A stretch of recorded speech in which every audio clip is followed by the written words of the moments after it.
Ilmu hakikat ini diawali dengan mengosongkan dulu ilmu Anda, ilmu yang ada dalam pikiran Anda. Atau saya coba untuk membantai seluruh keyakinan Anda agar ilmu sains bisa masuk ke dalam pikiran Anda. Kemudian pada ilmu hakikat 15 tadi, saya telah merangkai suatu jalur awal pada pikiran Anda bahwa alam semesta dan kehidupan terbentuk tanpa ada hal-hal yang supranatural atau Tuhan. Pada ilmu hakikat 16 ini, kita akan merangkai lagi jalur tersebut agar terlihat lebih masuk akal. Kali ini kita akan belajar tentang Conway Game of Life. Kali ini Anda akan melihat bagaimana kompleksitas dapat terbentuk dari sesuatu yang begitu sederhana. Aturan yang begitu sederhana ini akan membuat Anda terpukau melihat kompleksitas pada akhirnya. Pada tahun 1970, seorang matematikawan bernama John Harton Conway mencoba membuat sebuah permainan yang menyerupai kehidupan.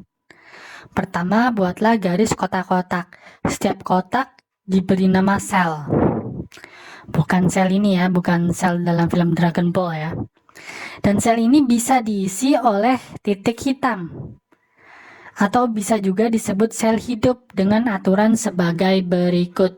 Pertama, setiap sel hidup bertetangga lebih kecil dari dua sel hidup lain akan mati karena terlalu kecil populasinya. Hal ini sangat menyerupai kehidupan semua makhluk ya. Membutuhkan kerjasama gitu. Kerjasama membutuhkan makhluk hidup lain, setidaknya dalam hal reproduksi gitu. Kedua, setiap sel hidup atau titik hitam bertetangga dengan 2 atau 3 sel hidup lain akan tetap hidup dan bereproduksi. Ini juga miniatur kehidupan. Walaupun ada beberapa orang yang gagal reproduksi, namun dengan adanya 2 atau 3 hubungan panjang, makhluk hidup dapat bereproduksi. Reproduksi kan butuh hubungan. Aturan nomor 3. Setiap sel hidup yang bertetangga lebih dari 3 sel hidup lain akan mati karena overpopulasi.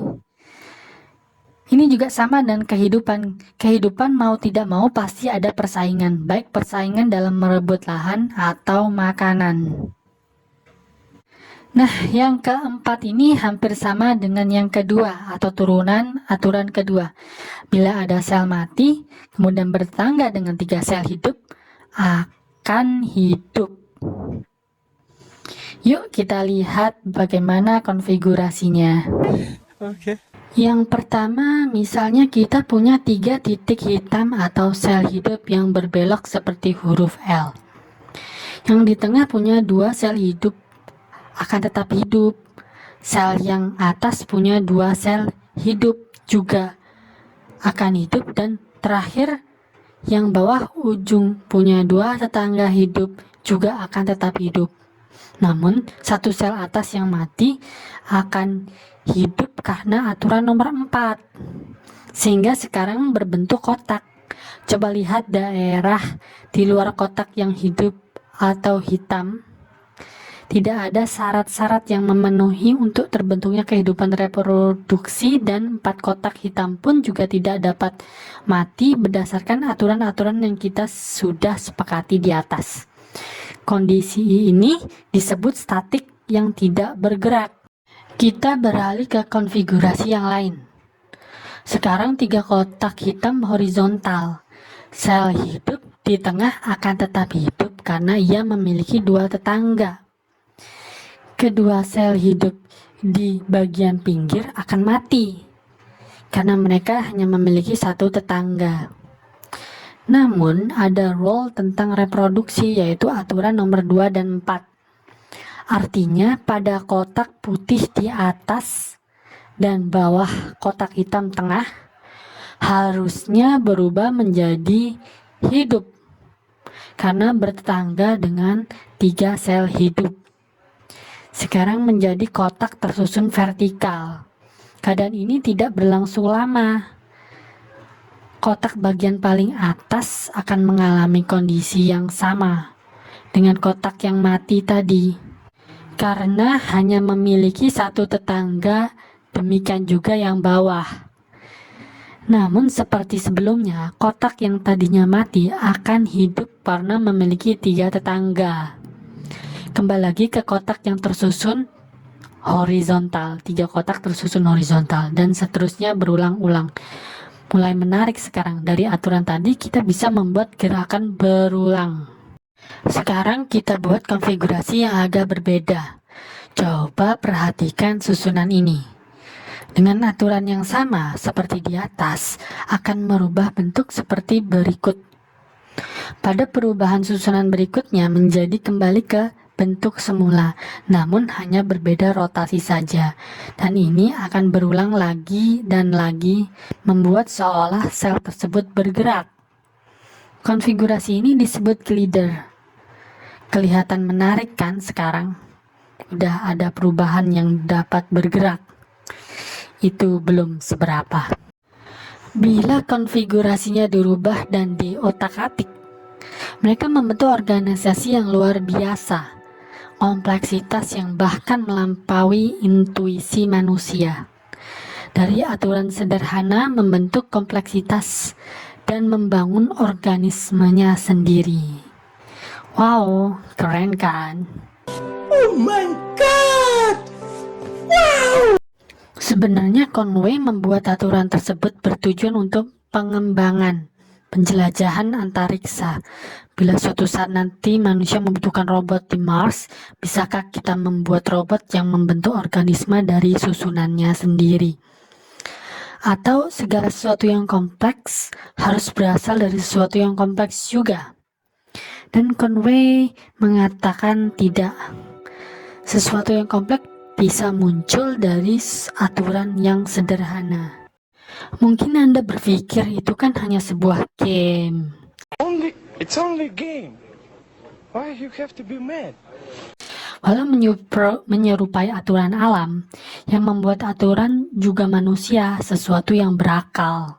Demikian pula alam ini, penciptaannya pasti maha cerdas. Justru sebaliknya, Conway hanya mensubstraks aturan dari alam, dan lagi pula hal ini membantah orang-orang yang selalu berpikir bahwa alam ini dan kehidupan di dalamnya pasti ada yang mencipta dan mengaturnya. Seperti manusia membuat gedung, butuh perencanaan yang matang, butuh alat ukur yang canggih, keakuratan yang dibutuhkan banyak orang, mulai dari para kuli, para insinyur, dan arsitek. Belum lagi orang yang mendanai. Karena itu alam ini pastilah menciptakan yang maha-maha. Namun seperti yang Anda lihat tadi, kompleksitas bisa berdiri sendiri. Organisme yang mengagumkan walau terkadang muncul dari hidup dan kematian sel-sel di dalamnya, dari sesuatu yang sederhana. Demikian juga teori evolusi. Alam memberi hukum-hukum yang berlaku seperti gravitasi, suhu, tekanan, kemunculan air. Nah, aturan selanjutnya adalah petir. Petir dan laut, bahan-bahan alam di laut ya. Di saat usia bumi masih muda memungkinkan terjadinya kehidupan. Petir ini tentunya terjadi secara berulang-ulang seperti pengocokan dadu tadi ya. Percobaan yang pernah dilakukan oleh Harold Urey dan Mendel Stanley dengan mencampur beberapa senyawa yang diprediksi ada saat usia bumi masih muda dan belum ada makhluk hidup. Mereka mencampur senyawa tersebut dan menghangatkannya, kemudian memberinya sengatan listrik. Hasilnya memang bukan kehidupan, namun menjadi beberapa asam amino atau senyawa-senyawa tertentu ya, yang merupakan building block kehidupan. Saya pikir ini sudah mendekati. Saintis sudah bisa membuat Xenobox, robot hidup pertama, yang tugasnya suatu saat nanti untuk membunuh sel kanker, mau menghidupkan Neanderthal sepupu kita untuk dipelajari kognitifnya, membuat robot salamander dan burung. Bagaimana ya kabarnya dengan tantangan Tuhan ya, yang menantang Tuhan selain dirinya untuk menciptakan lalat. Sekarang bahkan manusia sudah menciptakan robot super canggih. Bahkan manusia akan mendownload pikiran dan dimasukkan ke dalam komputer memori. Perkembangan sains itu eksponensial. Agama, bagaimana ya? Saya harap sih kurvanya melandai turun, sama seperti paham-paham lain ya. Apa sih yang agama lakukan? Kena musibah COVID malah mengagungkan Tuhan dan berbangga-bangga keagungan Tuhannya, membuat nyanyian-nyanyian yang jelek-jelekin kedikdayaan manusia. Lah, bukannya berjuang menghilangkan COVID seperti yang dilakukan saintis. Saintis bergabung dengan saintis lain di seluruh dunia untuk membuat terobosan baru memberantas COVID. Mereka malah nyanyiin kejahatan Tuhan mereka. Bukannya Tuhan jahat ya nurunin COVID. Lah, setelah ketemu vaksinnya, dia balik lagi muji Tuhan. Dia bilang Tuhan lagi yang bisa menghentikannya. Bukannya itu gara-gara saintis ya? Apa bukti teori evolusi itu benar? Gampang. Lihat saja bagaimana orang beragama berpikir. Anda akan tahu bahwa kita memang berasal dari kera. Next, kita akan coba teropong lebih dalam tentang teori evolusi. Nah, jadi teruslah pada channel ini, karena kebenaran itu tidak datang pada orang-orang yang cerdas, tapi kebenaran itu datang pada orang-orang yang berani.